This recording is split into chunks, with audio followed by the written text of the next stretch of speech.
রাধে রাধে বন্ধুরা, আমার মনের ঘর চ্যানেলে নতুন একটা পর্বে তোমাদের সবাইকে স্বাগত জানাই।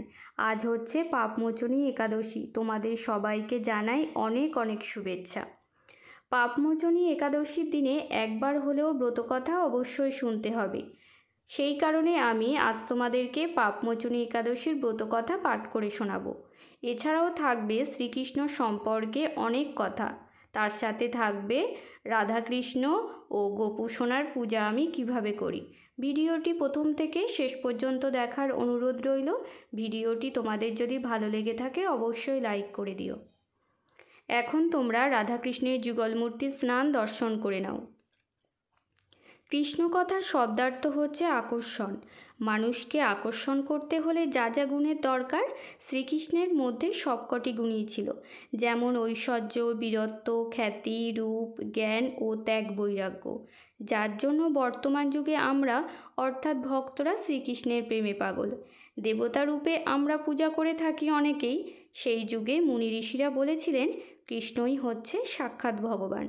5000 বছরেরও আগে দাপর যুগে ভাদ্র মাসের কৃষ্ণপক্ষে অষ্টমী তিথিতে রোহিণী নক্ষত্রে তিনি নররূপে আবির্ভূত হয়েছিলেন। তিনি পৃথিবীতে লীলা করেছিলেন 125 বছর। কলিযুগের যেদিন সূচনা হয় সেদিন তিনি তিরোহিত হন। রাধাকৃষ্ণের স্নান তো হয়ে গেছে, তারপরে আমি পুষ্পাভিষেক করে নিচ্ছি। তোমরা এখন পুষ্পাভিষেক দর্শন করে নাও। আমরা শ্রীকৃষ্ণকে কেউ বাড়ির সদস্য হিসাবে, কেউ ভগবান রূপে, কেউ বা বন্ধু হিসাবে সেবা করি। আর শ্রীকৃষ্ণের বাল্যরূপ গোপালকে আমরা সন্তান হিসাবে সেবা করি। সেই কারণে আমরা গোপালের কাছে কিছু চাইব না, বরং গোপাল আমাদের কাছে আবদার করে কিছু চাইবে। এবার শ্রীকৃষ্ণকে যখন বন্ধু ভাবব, তার কাছে সব মনের কথা জানাতে পারবো। আর শ্রীকৃষ্ণকে ভগবান হিসাবে দেখলে তার কাছে চাইতেই থাকবো। সেই কারণে যে যেভাবে শ্রীকৃষ্ণকে সেবা করবে, তাতে যদি ভক্তি থাকে, শ্রীকৃষ্ণ তাতেই সন্তুষ্ট হন। রাধাকৃষ্ণের পুষ্পাভিষেক করানোর পরে একটা পরিষ্কার টাওয়ালের মধ্যে একটু সুগন্ধি নিয়ে এখন আমি রাধাকৃষ্ণকে ভালো করে গা মুছিয়ে দিচ্ছি। এরপরে আমি ড্রেস পরিয়ে শৃঙ্গার করিয়ে দেব। আর এই স্নানের জলটা আমি ফুল গাছের গোড়ায় বা পুকুরের জলে ফেলে দেব। আর এই স্নানের পোশাকগুলো ভালো করে ধুয়ে আমি শুকিয়ে নেব।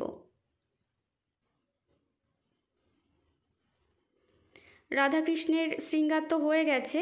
শ্রীকৃষ্ণকে আজকে আমি একটা লাইট পিঙ্ক কালারের ধুতি ড্রেস পরিয়ে শৃঙ্গার করে দিয়েছি। রাধারানীকেও একটা লাইট পিঙ্ক কালারের ঘাগরা ড্রেস পরিয়েছি। আর এখানে তোমরা গোপুসোনা শৃঙ্গার দেখে নাও। গোপুসোনাকেও একটা পিঙ্ক কালারের ধুতি ড্রেস পরিয়ে শৃঙ্গার করেছি। এরপরে আমি মিরর দর্শন করিয়ে নেব। শৃঙ্গার কেমন হয়েছে অবশ্যই কমেন্ট করে জানিও। বাড়িতে যদি রাধা গোবিন্দ ও গোপুসোনার বিগ্রহ থাকে তাহলে অবশ্যই মিরর দর্শন করাতে হবে। এখন তোমরা রাধাকৃষ্ণ গোপুসোনার পূজা দর্শন করে নাও। আর আমি তোমাদের পাপমোচনী একাদশীর ব্রত মাহাত্ম্য কথা পাঠ করে শোনাবো। মহারাজ যুধিষ্ঠির শ্রীকৃষ্ণকে জিজ্ঞাসা করলেন, চৈত্র মাসে কৃষ্ণপক্ষের একাদশীর নাম কি এবং মাহাত্ম্য সম্পর্কে সবিস্তারে জানতে চাই। তখন শ্রীকৃষ্ণ বললেন, চৈত্র মাসে কৃষ্ণপক্ষের এই একাদশীর নাম পাপমোচনী। এই একাদশী ব্রত পালন করলে সব রকম পাপ থেকে নিস্তার পাওয়া যায়। একবার রাজা মান্ধাতা এই একাদশীর কথা লোমশ মুনিকে জিজ্ঞাসা করেছিলেন। তিনি যে কাহিনীটি বলেছিল সেটাই তোমাকে এখন বলছি, আপনি মন দিয়ে শুনুন। চৈত্ররথ নামে এক ফুল বাগান ছিল। তার পরিবেশ ছিল খুবই মনোরম।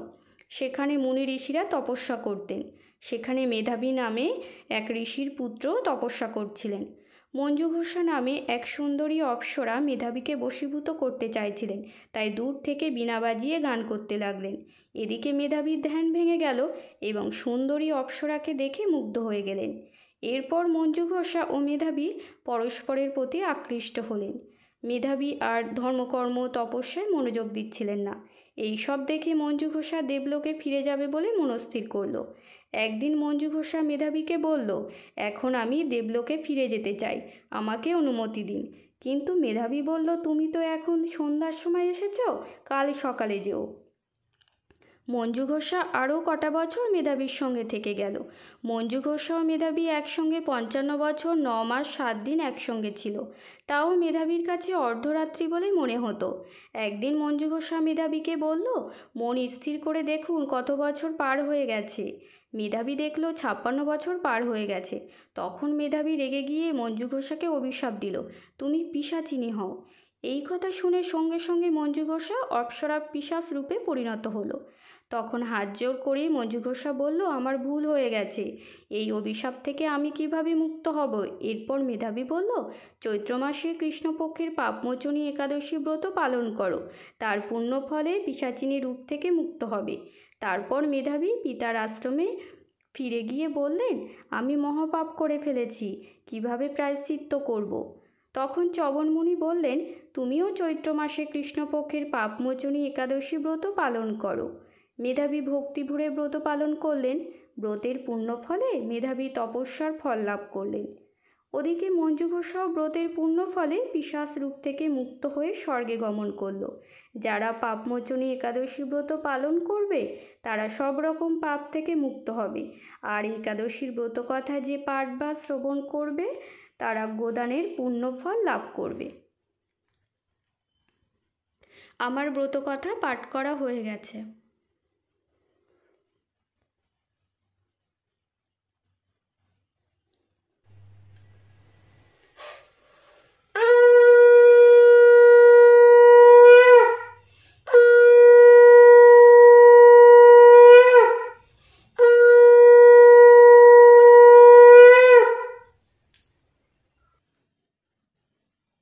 ভোগ আরতি হয়ে যাওয়ার পরে আমি প্রথমে শ্রীকৃষ্ণকে প্রণাম করে নিচ্ছি।